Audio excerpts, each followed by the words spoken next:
Olá pessoal, bom dia, tenham todos aí uma excelente segunda-feira, né? E que vocês aproveitem esse períodozinho agora que a gente vai ter um feriadozinho aí, mesmo que de forma online aí, mas um feriado, né? E descansem um pouquinho, divirtam-se um pouco, né? Mas sempre lembrando de dedicar-se aos estudos, né? Lendo a matéria, resolvendo as atividades, não deixando o plural faltar aí, né? Fazer ele em dia aí, correto? Bom, terminando aqui, né? Tava acabando de olhar aqui, que é a nossa última matéria. Então a gente vai estar terminando nessa videoaula de hoje. Deixa eu só confirmar aqui se é isso mesmo, isso. Terminar nessa videoaula de hoje a apostila 2, correto? Então a gente vai estar finalizando ela aqui na videoaula de hoje. Que também é uma videoaula aqui que espero eu, né, não falar muito, apesar de que começa a falar, não para de falar, mas espero eu ser uma videoaula menor, no sentido, não vai ser porque a gente vai fazer os exercícios aqui, então deve demorar um pouquinho então. Tá, mas espero que não seja tão grande igual foi o último. Bom, mas aqui então a gente vai estar falando de algumas características das viroses. A gente estava falando aí da questão das bactérias, das aulas aí passadas, né? Da aula passada, das bactérias e dos vírus. Falamos de forma geral das bactérias e também de forma geral dos vírus e como é que eles operam.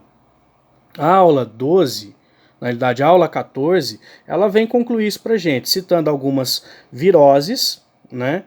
Bem particulares aqui e dando alguns pontos de conexão entre elas. Se você pegar todos os desenhos que estão aí, ó, todos os esquemas, acaba que o modus operandi, né, a maneira de agir aí dos vírus, acaba que fica mais ou menos parecida. Qual que é essa maneira de um vírus atacar uma célula? Primeiro, olha que interessante, ele tem que ser reconhecido pela célula hospedeira. Essa célula hospedeira abre sua membrana plasmática e ele penetra dentro dessa célula hospedeira. E lá dentro ele promove o comando, ele passa a comandar o metabolismo celular da célula. Essa célula passa a produzir material genético viral para o vírus, tá? E também as proteínas virais. Depois, novos vírus são produzidos, sendo produzidos, esses novos vírus são liberados para o ambiente. E nessa transição de serem liberados, eles podem romper a membrana plasmática da célula hospedeira e destruir essa célula, onde aí vai causar os problemas. Dependendo de onde você tem esse rompimento, vai indicar para a gente os sintomas da virose, tá? Rompimento de células pulmonares, problemas, lesões pulmonares, problemas respiratórios, rompimento de células de defesa, você tem problema imunológico, e assim vai. Rompimento de células sanguíneas, você pode ter hemorragias, né? Aí vai depender de qual vírus a gente estiver falando, né? E de qual célula que ele escolheu ali para ser específico a ela, tá? Então, ó, a primeira coisa que você vai olhar aí em todas as imagens que estão aí na aula 12, tô confundindo com a aula 12, por que será? Tô com ideia de aula 12 aqui, da aula 14, tá? 14. Na aula 14 aí, todos os desenhos, todos os esquemas do modus operandi, ele se assemelha, cada um com suas especificações, né, mas de certa forma se assemelham aí. Outra coisa que você vai ver que vai assemelhar aí muito nos desenhos é que a estrutura básica dos vírus, ela é mantida, tá? Se você olhar em todos os vírus que estão aí, ó, o HIV, o vírus do H1N1 que está na próxima aqui, o vírus da dengue, o vírus Zika, eu acho que o papiloma também está aqui, tá? O HPV, todos eles, se você olhar aí, a estrutura básica do vírus está contida no desenho. Que estrutura básica é essa? Uma cápsula proteica, chamada de capsídeo, e dentro desse capsídeo um material genético, que pode ser o DNA ou o RNA, nunca os dois aí, tá? Ah, mas eu tô vendo que o desenho aqui, ó, do HIV, ele parece uma engrenagemzinha. Aí eu pego aqui o vírus H1N1, parece um ioiô cheio de prego nele. Ah, o outro aqui também tá parecendo que é um ioiô cheio de prego. Mas por que eles estão diferentes se você acabou de falar que a estrutura básica é a mesma? A estrutura básica é a mesma.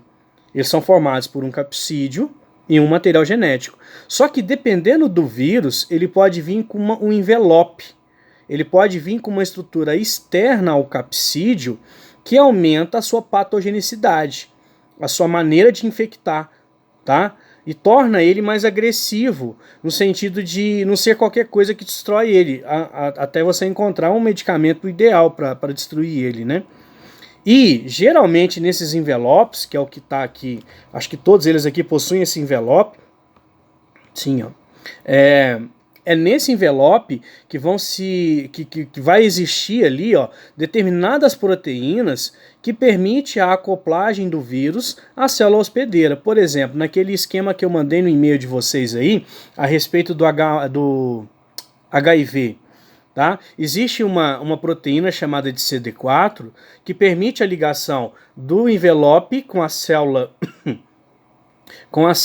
hospedeira, que abre o canal e permite o capsídeo entrar, juntamente com as proteínas virais e o material genético viral. Então, geralmente, nesse envelope, ou no próprio capsídeo, dependendo se o vírus é mais simples, existe ali proteínas, tá, que permitem a ancoragem desse vírus na célula hospedeira e, consequentemente, a sua inserção dentro da célula hospedeira. Tá? No caso aí do HIV, seria essa proteína CD4. Eu vi uma outra aqui, cadê ela, o nome dela?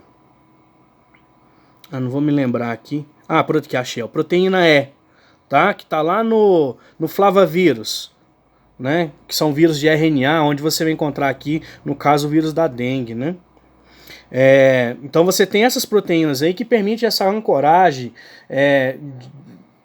e permite principalmente, né, a identificação do vírus pela célula hospedeira e a sua entrada dentro da célula, ok? Seria mais ou menos isso, correto? O que está sendo disposto aqui na aula 14, correto?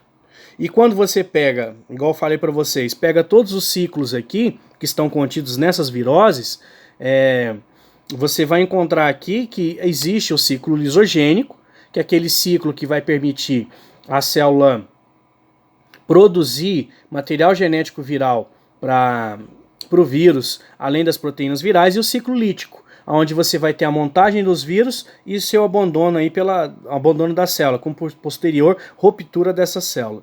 Tá? Outras coisas que aparecem nos desenhos são as características particulares de cada um dos vírus aqui, tá? O que eles possuem em relação aos outros vírus. O que identifica bastante aqui é que sempre fala dos materiais genéticos, né?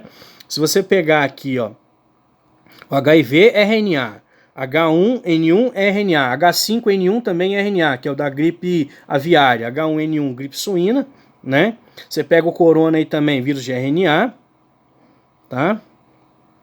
Zika, vem falando aqui dele, RNA também, ó. Então a grande maioria deles é questão de RNA, questão de material mais simples, mas de vez em quando você pode encontrar alguns doidinhos aqui que vai ter DNA, que é no caso aqui do HPV, que é um vírus de DNA. Assim como você pode ter também o adenovírus, que é um vírus de DNA, né? E o bacteriófago, que também é um vírus de DNA. Mas geralmente, se você pega esses mais conhecidos para nós aí, são vírus de RNA. Um detalhe importante é que geralmente eles vão ter aí, quando são de RNAs, né, 2 moléculas no caso do HIV, outros aí igual o H1N1 você vai ter 8 moléculas de RNA, tá? Mas não é uma quantidade grande de fitas de material genético, né? E um detalhe pro HIV é que você vai ter aquela questão do vírus que é de RNA, mas tem a capacidade de pegar seu DNA e sintetizar a partir dele moléculas de DNA, ou uma molécula de DNA, através da presença de uma enzima chamada de transcriptase reversa. Ok? Beleza. Passa aí agora pra gente aí, se você não pegou ainda, pegue por gentileza sua apostila 2, tá? Abra ela aí, ó, na parte da biologia, para ser mais exato, lá na página 462, correto? Se você quer fazer os exercícios primeiro aí, quer ir ver como é que você está aí sobre a matéria, dá uma lida na matéria em si no seu livro texto, tá? Lê o resumo aqui, ó, do caderno aqui, número 2, pausa o vídeo e resolva as atividades. É assim que se estuda, tá? Fez isso? despausa o vídeo e vamos lá junto com o tio aqui, que o tio vai estar falando com vocês aí a questão por questão. Questão por questão. São 5, né? Isso. Vamos tentar fazer elas bem rapidinho, bem rápido aqui. Bom, número 1, vamos lá, em classe. Número 1, página 462. Ó, nos noticiários há muita ênfase às doenças Zika, febre amarela, chikungunya e mais recentemente H1N1, tá? Analise as proposições com relação à transmissão dos vírus. Item 1. Alguns tipos de vírus podem ser transmitidos pelo simples toque entre as pessoas. Sim, HPV é um deles, tá? Você tem outras, igual os influenza da vida, gripe de vírus, que pode ser também. Você tem algumas DSTs também pelo contato, tá? Alguns vírus são transmitidos por secreções corporais. Pensa o vírus da gripe, quando você tosse, espirra, sai as gotículas. Ou o próprio contato sexual, também você tem ali secreção sexual, pode ser veículos de transmissão dos vírus, então também correto. Então item 1 correto, item 2 também correto. Alguns vírus necessitam de insetos como vetores. Sim, ele já até citou algumas aqui, ó. A febre amarela, a zika e chikungunya tem como indivíduo transmissor a Aedes aegypti, assim como a dengue, tá? Então, verdadeiro. Então aqui, ó, no 1, 2 e 3, ele literalmente coloca para você aí, ó, como que pode ser feita a transmissão dos vírus. E daí essa preocupação aí com a questão de lavar bem as mãos, passar o álcool gel nas mãos, mas principalmente lavar as mãos. Por quê? Esse toque, né? Evitar aí de contato físico nesse momento do corona, no questão de não cumprimentar com as mãos, correto? É nesse sentido, que a partir do toque ali, ó, você pode estar transmitindo esse vírus também, tá? Secreções, saliva, catarro, líquidos sexuais dos órgãos, dos aparelhos reprodutores, né? E o item 4, os vírus retêm sua capacidade infectante por pouco tempo quando fora dos organismos hospedeiros. Dependendo do vírus, pode ficar muito tempo latente, até achar alguém ali, ó, penetrar ele ali, entrar nele e continuar a sua vida. Então aqui o item 4 está errado. Então você vai ter que ficar aqui, ó, verdadeiras 1, 2 e 3, letra C. Aí as outras lá, né, deixa pra lá. Bom, 2, o surto de doenças, quando aumenta o pico vai longe. Eu tinha previsão para 2 casos, de repente eu tenho 100, 200. Aí geralmente um surto, ele vem como um indicativo de uma epidemia. Você tem determinados casos ali em uma constância e de repente, que era para ser somente 10 durante o ano, num mês, em 30 dias ou em 20 dias, você já tem quase 1000 casos. Aí você tem um surto que vai gerar aí o que nós chamamos de epidemia. Se você tem essa epidemia em vários locais, e geralmente em vários locais no globo mundial aí, ó, ou no globo terrestre, né, no mundo em si, aí você tem um aspecto que está sendo bem falado aí nas mídias, que é a pandemia, né? Bom, tem incentivado pesquisas para o desenvolvimento de vacinas. Primeiro, vocês já estudaram isso em sistema imunológico e quando se fala de proteínas, tá? Quando se fala lá dos leucócitos enquanto células de defesa. Quando você quer produzir uma vacina, falar bem rapidinho, vocês já tiveram aula sobre isso, uma aula muito bem dada, né? Quando você fala de vacinas, você tem como agente produtor dessa vacina que pode ser algumas coisas. Primeiro, como estamos falando de vírus, vamos falar só a palavrinha vírus. Ou você coloca o vírus atenuado, sem aquela ação patogênica, ele reduzido a sua ação, ou pedaços desse vírus, ou alguma substância produzida a partir dele. Proteína, material genético, depende, né?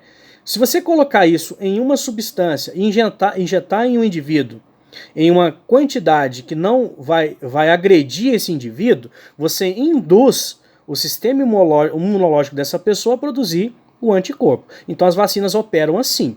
Você faz com que o indivíduo, ele propriamente, produza os seus anticorpos. Ao contrário do soro, né?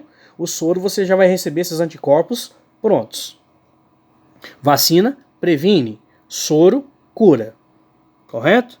Bom, assim como medida preventiva, espera-se que os pesquisadores produzam, você já vai lá direto na letra B. Ó, antígenos para serem ministrados. Antígeno, o que é a palavrinha antígeno? Se você pegar ela no dicionário, o sentido etiológico dela sugere partícula estranha, diferente ao organismo, tá? Nesse caso, o vírus, pedaço do vírus, uma substância que o vírus produziu. Antígenos para serem ministrados antes da aquisição da doença, como forma de prevenção. Seria isso daqui, tá? Você poderia confundir, por exemplo, com um anticorpo, mas o anticorpo ele já tem que estar pronto. Se ele já está pronto, ele vem em uma outra substância que não a vacina. Nesse caso, você teria um soro, né, e não a vacina. Então, número 2, letra B. Número 3. O sarampo, que também é uma virose, caracterizada principalmente por manchas vermelhas espalhadas pelo corpo e feridas, é uma doença infecciosa, infecto-contagiosa, provocada pelo morbilivírus. Em 2015, apareceram vários casos dessa doença em diversas cidades do Brasil e do mundo, né? Você tem uma campanha aí todo ano sobre vacinação contra o sarampo, né? Aí você já vai, ó. Então tem vacina para sarampo. O que faz com que essa doença seja aqui é uma pergunta, desculpa. O que faz com que essa doença seja extremamente contagiosa e muito comum na infância? Você já vai também aqui na letra correta, que o vídeo já está ficando um pouco extenso, na letra B. O fato de ser frequentemente transmitido por secreções das vias respiratórias, espirro, tá? Como de gotículas eliminadas pelo espirro ou pela tosse. Seria então aqui a letra B. Letra A você descarta porque ele fala que não existe vacina, então por isso que a letra A é errada. Letra C, ela não é transmitida por insetos vetores. Letra D, tá colocando criança desnutrida. Você pode ter uma criança com a sua nutrição natural aqui. A desnutrida ela pode ter uma predisposição maior aos efeitos da parasitose, mas não é um fator aí de você falar que seria, né, só para essas crianças, né? Recém-nascidos e crianças portadoras de imunodeficiência. Não somente. Você pode ter uma pessoa sadia que contrai o vírus aí do sarampo. Então aqui na número 2 você vai ficar com a letra B. Número 4. Atente ao que se diz sobre o HPV, ou papiloma vírus humano, ou humano vírus. Tá? Geralmente ele vai estar infectando principalmente órgãos genitais. Tá? No caso do homem, o pênis, onde ele pode provocar verrugas, feridas, em casos mais graves até questão de câncer. Tá? E na mulher principalmente infecções ali, a nível de colo do útero, que é a abertura do útero, tá? Juntamente ali ao canal vaginal, o que pode gerar aquilo que a gente chama de câncer de colo de útero. Então daí a preocupação com esse HPV, tá? Bom, colocar VOF, né? Primeiro parêntese. O HPV somente afeta mulheres, por isso a vacina é exclusiva para as meninas de 9 a 11 anos de idade. Ele não infecta somente mulheres, pode infectar também homens, correto? E quando se fala essa questão aqui da vacinação, são os grupos que se estabelecem para fazer um início da imunização das pessoas, que geralmente escolhe essa idade menor das crianças aí, que deu até um probleminha aí um tempo para trás, quando se foi fazendo uma vacinação e deu algumas reações a essas meninas. Não sei se vocês vão lembrar disso. Já acho que deve ter uns 3 anos isso, mais ou menos. Então aqui, o primeiro é falso, porque não afeta somente mulheres. Item, parêntese 2, segundo parêntese. O HPV pode ser eliminado espontaneamente pelo sistema imunológico das pessoas infectadas. Sim. Geralmente os vírus são combatidos por seu organismo naturalmente. Quando você não consegue, aí sim, você tem que tomar sozinho, aí você toma um antiviral, porque ele vai ter você pode encontrar uma cepa mais forte, um organismo mais forte, que vai diminuir a sua imunidade, né? Aí daí onde que entra esses medicamentos. Quando você fala aqueles antigripais que a gente compra na farmácia, é simplesmente para sintoma. Nem é para matar lá o vírus lá. Você vai conter os sintomas que eles estão provocados. O seu organismo mesmo que vai eliminando o vírus depois. Tá? Põe qual? Ah, tá. Parênteses terceiro, o terceiro parênteses. Homens são apenas transmissores do vírus e não desenvolvem nenhum tipo de câncer quando infectados pelo HPV. Pelo contrário, eles transmitem pelo ato sexual, daí a HPV ela entra aqui como uma DST também, né? E... Cadê?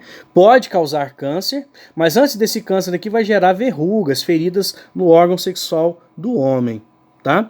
E o último aqui, a principal forma de transmissão do HPV é pela via sexual, incluindo o contato oral genital, genital ou mesmo manual genital, que seria verdadeira.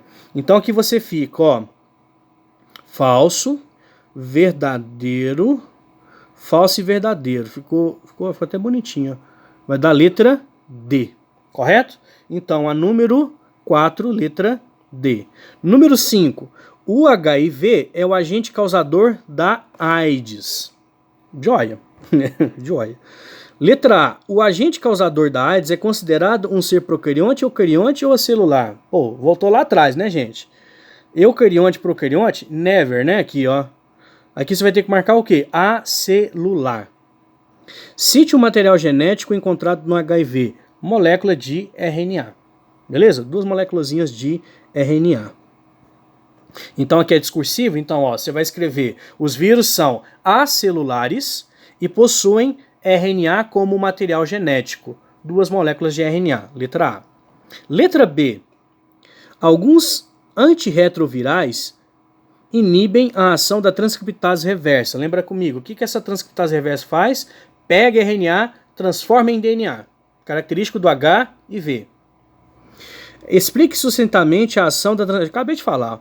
Explique sucintamente a ação da transcriptase reversa. Por que os antirretrovirais não curam efetivamente uma pessoa com AIDS? 2 perguntas aqui. A primeira, explique a ação da transcriptase reversa. O que você tem que colocar aí? A transcriptase reversa faz com que haja a formação de DNA a partir de RNA. Faz-se uma síntese ali, ó, inversa. Por isso, transcriptase reversa. Por que os antirretrovirais não curam efetivamente uma pessoa com AIDS? Primeiro, esse medicamento vai atuar lá na transcriptase reversa. Então, trava o mecanismo.